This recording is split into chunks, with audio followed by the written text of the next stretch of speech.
Hey guys, আজকে আমরা কালকে সকালবেলা আমরা নানুর বাড়িতে যাব। কালকে সকালবেলা নানুর বাড়িতে যখন যাব তখন আমাদের একটা ভিডিও লাগবে, তাই জন্য আজকে রাত্রে একটা ভিডিও করে নিই। কালকে সকালে নানুর বাড়িতে যাব। এই যে এই লাগেজটা নিয়ে, এই লাগেজটা যতটাই সুন্দর ততটাই অ্যামেজিং। এটা বলো আমার নানুর বাড়িতে যাবো। এটা অনেক ঝাঁকি মারলেও পড়ে না।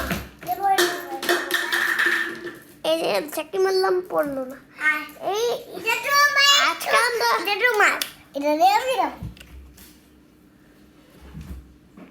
আজকে আমরা কালকে নানুর বাড়িতে যাওয়ার কথা ছিল আজকে, কিন্তু আজকে আমরা যেতে পারিনি।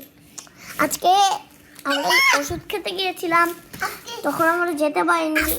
এখন কালকে সকালে যাবো। See you later. আসসালামু আলাইকুম।